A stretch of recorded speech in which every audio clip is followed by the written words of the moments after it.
بسم اللہ الرحمن الرحیم۔ السلام علیکم ورحمۃ اللہ وبرکاتہ۔ عابد راجہ چینل کی طرف سے آج میں اپنے دوستوں کو رسول اللہ صلی اللہ علیہ وآلہ وسلم کا ایک بہت ہی پیارا فرمان بتاؤں گا حضرت عائشہ کے لیے۔ اس سے پہلے میں اپنے تمام دوستوں سے گزارش کروں گا کہ اس ویڈیو کو آپ نے آگے ضرور شیئر کرنا ہے۔ تو شروع کرتے ہیں۔ بسم اللہ الرحمن الرحیم۔ حضرت عائشہ صدیقہ رضی اللہ تعالی عنہ فرماتی ہیں، ایک دن میں نے دیکھا حضور اکرم صلی اللہ علیہ وآلہ وسلم بہت خوش ہیں۔ میں نے عرض کی، یا رسول اللہ صلی اللہ علیہ وآلہ وسلم، میرے لیے اللہ سے دعا فرما دیں۔ آپ صلی اللہ علیہ وآلہ وسلم نے یہ دعا فرمائی، اے اللہ، عائشہ کے اگلے پچھلے تمام گناہ معاف فرما، جو اس نے چھپ کر کیے یا جو علل اعلان کیے وہ بھی معاف فرما۔ اس دعا سے خوشی کے مارے میں لوٹ پھوٹ ہو گئی۔ آپ نے فرمایا، کیا تمہیں میری دعا سے بہت خوشی ہو رہی ہے؟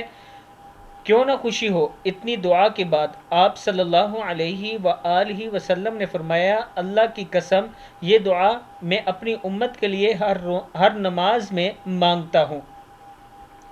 کتاب کا حوالہ یہ نیچے موجود ہے، آپ دیکھ سکتے ہیں کہ نبی اکرم صلی اللہ علیہ وآلہ وسلم نے حضرت عائشہ کے لیے دعا کی کہ اے اللہ، حضرت عائشہ کے اگلے پچھلے اور جو چھپ کر گناہ کیے وہ تمام، جو علل اعلان جو کیے وہ تمام گناہ معاف فرما۔ اس پر حضرت عائشہ بہت زیادہ خوش ہوئی، تو آپ صلی اللہ علیہ وآلہ وسلم نے فرمایا کہ آپ میری دعا سے بہت خوش ہو رہی ہیں۔ تو حضرت عائشہ نے فرمایا، کیوں نہ خوش ہوں اتنی دعا کے بعد۔ تو آپ صلی اللہ علیہ وآلہ وسلم نے فرمایا، اللہ کی قسم، یہ دعا میں اپنی امت کے لیے ہر نماز میں مانگتا ہوں۔ امت آج اپنے نبی کی تمام سنتوں کو بلا چکی ہے، تمام فرمان کو بلا چکی ہے، یہاں تک کہ نماز کی بھی پابندی نہیں کر رہی۔ اور آپ صلی اللہ علیہ وآلہ وسلم اپنی امت کے لیے کتنی دعا کرتے تھے۔ میں اپنے دوستوں سے گزارش کروں گا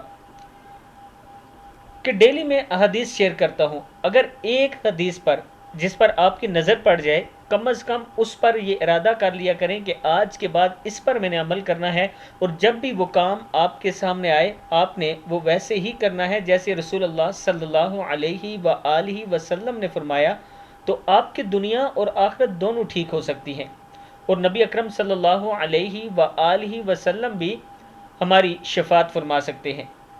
اس ویڈیو کو آپ دوستوں نے آگے ضرور شیئر کرنا ہے۔ السلام علیکم ورحمۃ اللہ وبرکاتہ۔